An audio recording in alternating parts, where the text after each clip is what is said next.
Šiandien sveikinuosi iš psichikos sveikatos centro, tai jis labiau žinomas pagal adresą Vasaros 6. Vilniečiai, tikri Vilniečiai, jie tikrai žino, kas tai yra, tai liaudiškai negražiai vadina psichuškė, bet tai yra vienas iš tų centrų, kuriuose laikomi žmonės nebūtinai, taip kaip aš prieš tai pavadinau, iš tikrųjų su skirtingais psichikos sutrikimais, neretai senyvo amžiaus žmonės.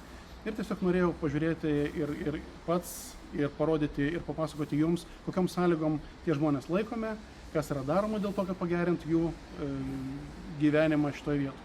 Tai aš dabar stoviu prie vieno iš skyrių, jis vadinasi psichosocialinės reabilitacijos skyrius. Čia yra keliasdešimt žmonių. Buvau įėjęs ir į vidų, bet aš nelabai galiu ten filmuoti, kadangi yra žmonės, reikia jų sutikimų. Tai tiesiog parodysiu jums kelis kadrus, kaip tai atrodo iš vidaus, bent jau per koridorius, pagal išorę matysite, kokios apleistos būklės yra šitas pastatas.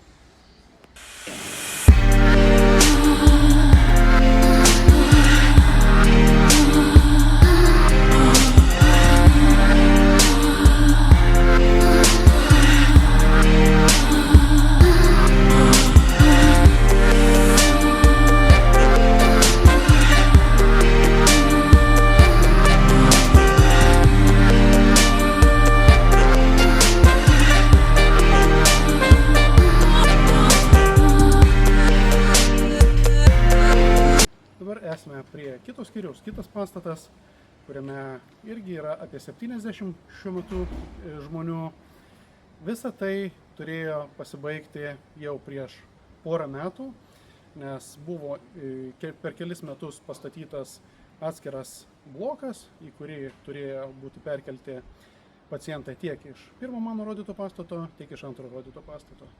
Statybos baigėsi prieš 2 metus, bet senjorai vis dar gyvena, pasižiūrėkite, kokiom sąlygom.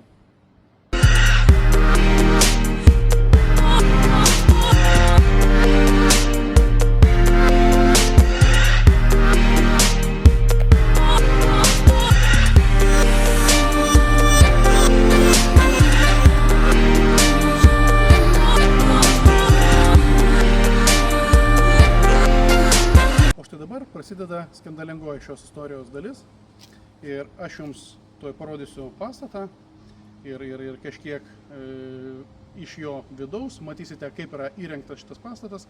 Skandalinga šitame dalyke yra tas, kad pats pastatas yra pastatytas prieš maždaug 2 metus. Ir jo paskirtis ir turėjo būti tokia, kad tie pacientai šitos psichikos sveikatos klinikos būtų perkelti čia. Mes kalbame apie 100 žmonių, dažniausiai pagyvenusių žmonių, kuriems sąlygos pragyvenimo turėjo būti gerokai palengvintos.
Situacija, kai prieš beveik 2 metus pastatytas pastatas nėra eksploatuojamas.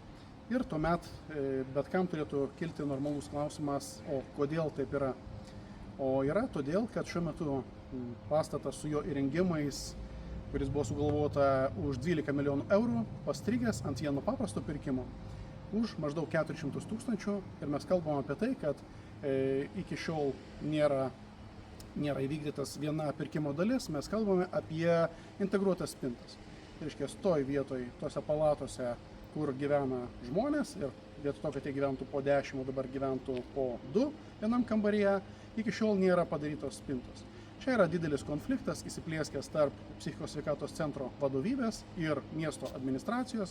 Vieni kaltina kitus kažkurios įmonės protegavimu. Vilniaus miesto savivaldybės administracija pagaliau perėmė į savo rankas konkurso organizavimą, įvykdė konkursą, privertė pasirašyti sutartį tuos, kurie nėra pajėgus ją įvykdyti laiku ir už tą sumą, už kurią jie pasisiūlė. Ir turime situaciją, kai pastatas negali būti eksploatuojamas dėl to, kad jo užbaigtumas vis dar yra 98%.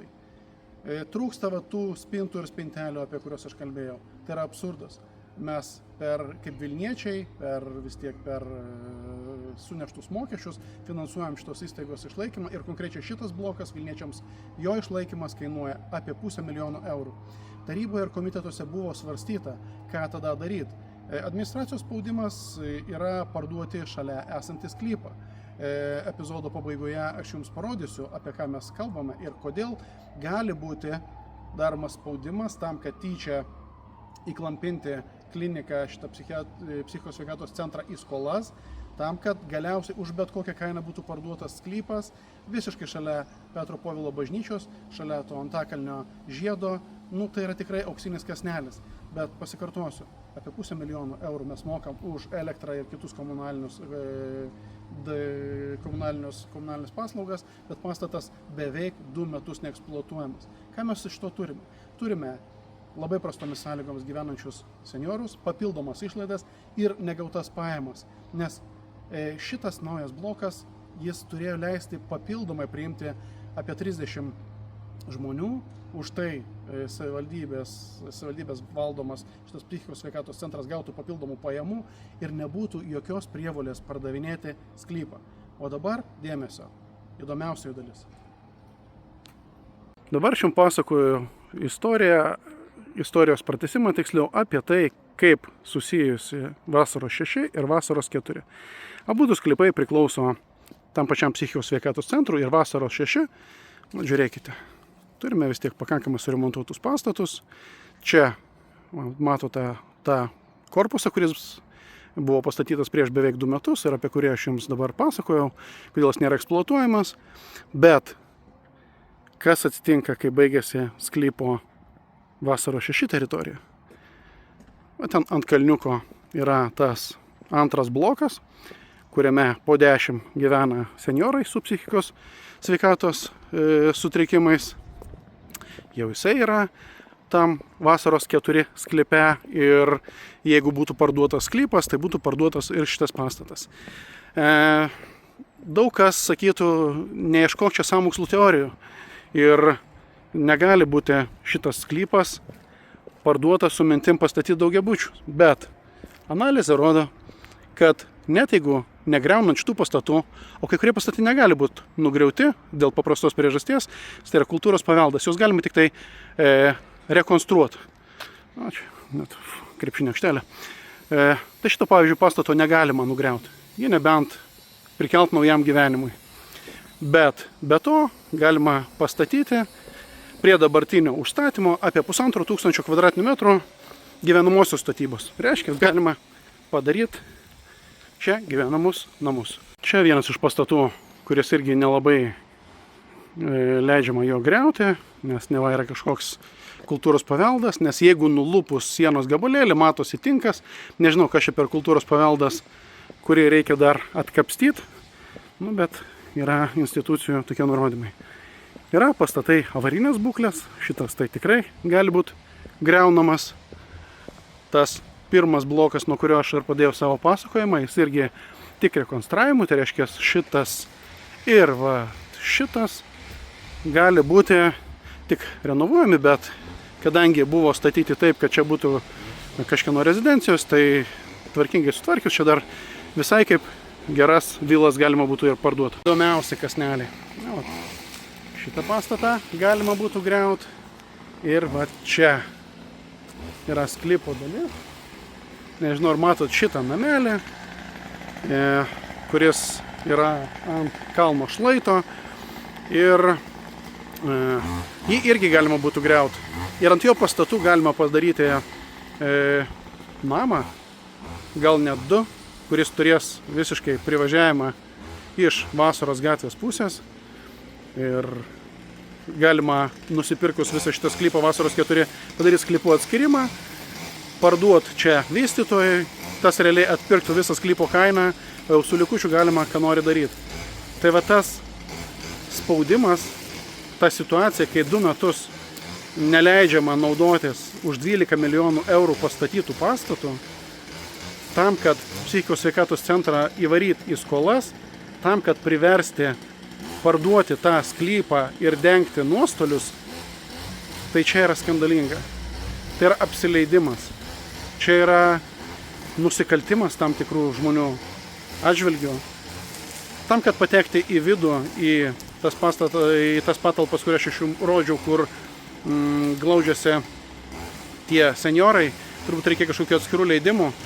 Aš tikiuosi, kad šitą istoriją sukels rezonansą, kad atsiras žurnalistų, kurie norės ten pabuvoti, gaus visgi tą leidimą, parodys, kaip žmonės su psichikos sveikatos problemomis gyvena po 10 viename kambaryje, o 11 yra kažkoks prižiūrėtojas, medicinos personalo darbuotojas. Tai šitokis dalykas turi būti viešinamas. Taip negali būti.